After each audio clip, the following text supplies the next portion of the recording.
Konnichiwa, minasan, han desu. Genki desu ka? Selamat kembali ke Jom Jepun. Sekarang lesson tata bahasa ke-6. Hajime mashou. Tata bahasa pertama kita akan belajar ialah partikel o. Terutamanya kata nama n, partikel o, kata kerja verb. Walaupun kat sini dia tulis hiragana wo, tetapi sebutan dia o sahaja.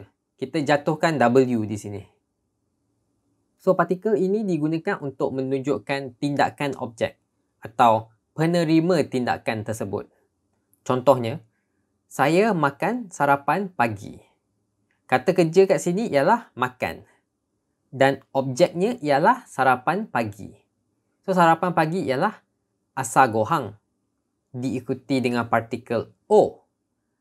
Lepas tu kata kerja makan, iaitu tabemasu. Asagohan o tabemasu. Contoh selainnya ialah saya minum teh. Kata kerja kat sini ialah minum. Dan objeknya ialah teh. Teh dalam bahasa Jepun ialah ocha.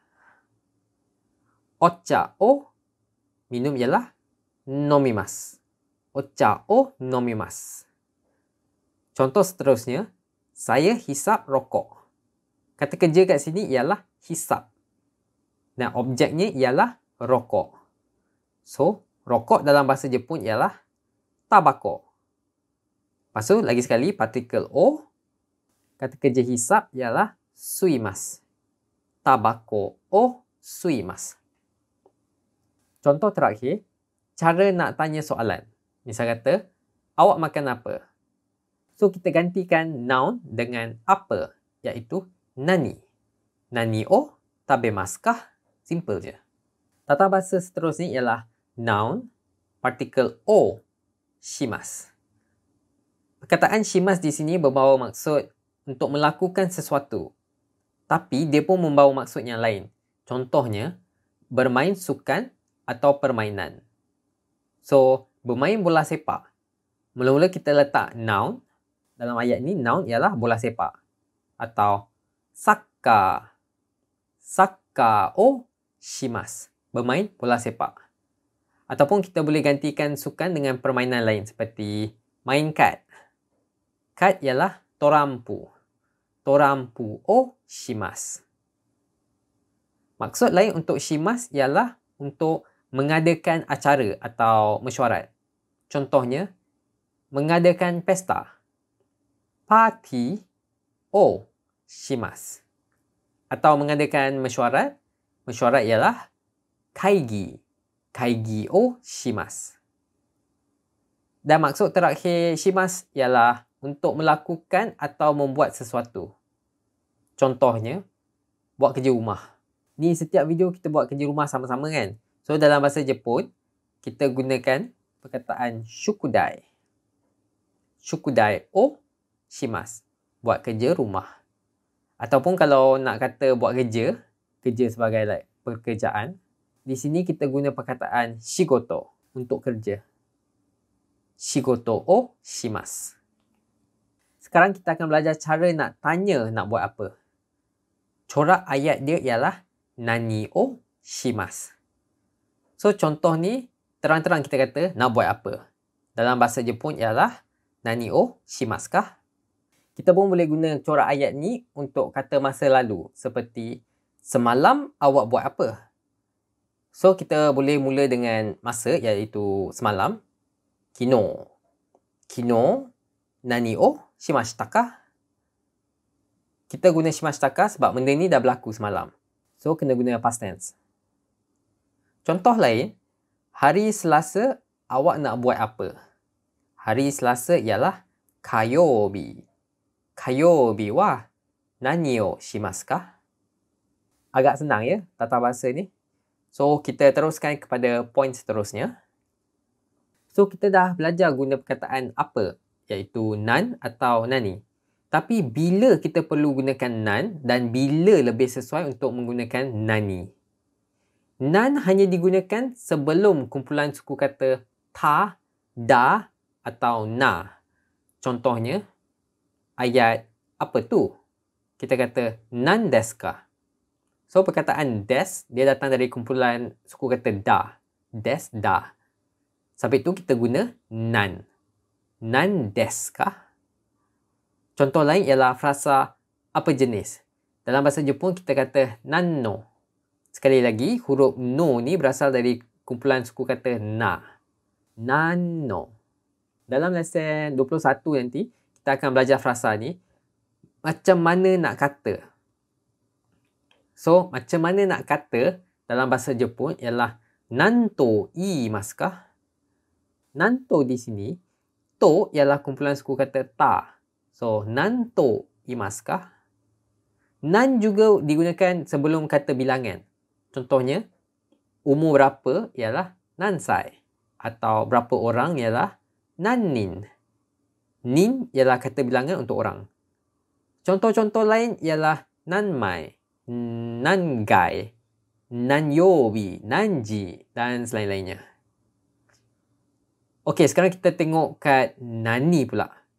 Kalau kita hanya nak kata apa, kita guna nani. Nani ni kalau kita tengok kat intonasi dia, dia boleh membawa maksud lain seperti nani? Nani? Nani? Nani juga digunakan sebelum partikel o. Nani o. Dan juga partikel mo. Nani mo. So kalau kita ingat lesen kelima, kita dah belajar dokomo yang bermaksud tak ke mana-mana pun. Di sini kalau kita kata nani mo diikuti dengan kata kerja negatif, dia bermaksud tak ada apa-apa pun. Nani pun sering digunakan untuk perkataan nani-nani go yang bermaksud bahasa apa. Nani go. Atau warna apa.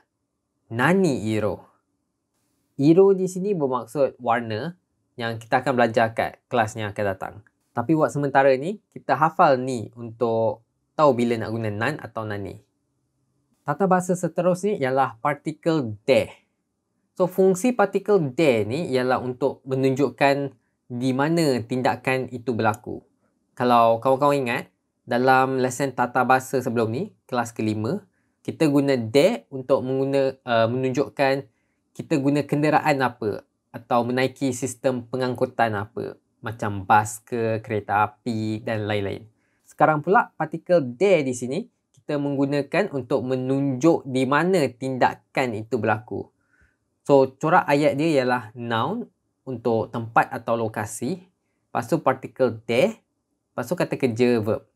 Ataupun kalau ada objek, kita selitkan sebelum kata kerja verb. Pendek cerita, partikel de ni dia macam perkataan Melayu di. Macam apa yang berlaku di tempat itu. Contohnya, saya makan di restoran. So, noun kita ialah restoran. Dan kata kerja verb kita ialah makan. Restoran, lepas tu partikel de, sebab inilah tempat yang tindakan ini berlaku. Lepas tu, makan, tabemas. Restoran de, tabemas. Contoh lain ialah, saya membeli wain Jepun di kedai. Mula-mula, noun tempat dia ialah kedai. Iaitu mise. Mise de. Wain Jepun ialah objek di sini. So, kita letak sake o. Membeli ialah kaimashita. Mise de sake o kaimashita. Contoh seterusnya, saya akan mengambil gambar di taman. Taman ialah niwa. Niwa de. Dan mengambil gambar ialah shashin o torimasu. Niwa de shashin o torimasu. Cara nak jadikan ayat ni, ayat soalan pula. Misal kata, nak jumpa di mana? Di sini kita tak guna nande, tapi guna doko untuk tempat. Doko de aimasu ka? Berjumpa dalam bahasa Jepun ialah aimasu. Doko de aimasu ka? So, bentuk ayat ni selalu digunakan dengan subjek atau pelaku tindakan tersebut diikuti dengan masa tambah ni atau tempat tambah de. Lepas tu objek dan kata kerja. Contohnya, watashi wa ashita ni depato de jitensha o kaimasu. Tata bahasa yang keenam ialah cara mengajak seseorang untuk melakukan sesuatu. So, dalam bahasa Jepun, kita kata issho ni. Issho di sini bermaksud dengan saya atau bersama-sama. Lepas tu, verb masen ka. Dalam bahasa Jepun, bila kita ajak seseorang, kita selalu guna kata kerja negatif. Contohnya, nak tak pergi ke stesen bersama-sama? So, kita mulakan corak ayat ni dengan issho ni ke stesen eki Partikel ni untuk tunjuk arah. Lepas tu, ikimasen ka? Nak pergi tak? Issho ni ikimasen ka? Orang Jepun juga kuat minum arak. So, ayat ni pun kita akan selalu dengar. Nak tak minum arak bersama-sama? Issho ni, arak ialah biru. Biru nomimasen ka? Contoh seterusnya, nak tak makan tengah hari bersama-sama? Sekali lagi, kita mulakan dengan issho ni. Makan tengah hari ialah hiru gohan. Hiru gohan tabemasen ka? Contoh terakhir, nak tak main tenis bersama-sama? Issho ni tenisu shimasen ka? Kita boleh jawab soalan-soalan tadi dengan hai, ii desu. Cara lain untuk mengajak seseorang untuk melakukan sesuatu ialah verb masho. So, verb bentuk masho ni, kita gantikan verb mas kepada verb masho. Contohnya, saya pergi. So, verb bentuk mas di sini ialah ikimas. Kalau nak kata jom pergi, kita tukar ikimas kepada ikimasho. Contoh lain, saya makan. Verb bentuk mas untuk makan ialah tabemas. Jom makan. Tabemas tukar menjadi tabemasho. Kalau nak ajak, jom pergi ke Kyoto. Kita mulakan dengan tempat Kyoto. Kyoto ikimasho. Jom main bola sepak. Sakka shimasho. So, seperti apa yang saya dah sampaikan tadi, kedua-dua masen ka dan masho, dua-dua boleh digunakan untuk mengajak seseorang untuk melakukan sesuatu. Tetapi perbezaan dia ialah masen ka ni dia lebih sopan sebab dia sedang ajak, dia sedang tanya sama ada nak ikut atau tak. Manakala masho, dia lebih tegas sebab dia tak minta kebenaran. Dia lebih kepada, jom. Poin tata bahasa terakhir untuk lesen ni ialah O. Dalam lesen ketiga, kita dah belajar yang kata awalan O digunakan untuk menunjukkan kesopanan kita dengan seseorang atau sesuatu seperti negara, okuni, wine Jepun, osake, hanami, melihat bunga sakura. Walau bagaimanapun, terdapat beberapa perkataan yang bermula dengan O tetapi tak bermaksud yang kita sedang menunjuk kesopanan terhadapnya. Contohnya, teh, ocha, duit, okane. So, O di sini ialah sebahagian daripada perkataan tu. Dia tak membawa maksud kesopanan. So, kita tak boleh cakap cha atau kane. Kita kena sebut ocha atau okane. Okey, untuk kerja rumah hari ini, seperti biasa, saya akan tanya beberapa soalan berdasarkan tata bahasa yang kita baru belajar tadi. So, sila jawab balik dalam bahasa Jepun. Alright, dah ready semua? Tabako o suimasu ka? Maeasa nani o tabemasu ka? Kino nani o tabemashita ka? Kino nani o shimashita ka? Doko de gohan o kaemasu ka? Okey, sampai sini je lah untuk lesen tata bahasa ke-6. Kalau ada sebarang soalan, sila tuliskan komen anda di bawah. Dan seperti biasa, mite kudasatte arigatou gozaimashita. Hai, mata ne. Bye bye.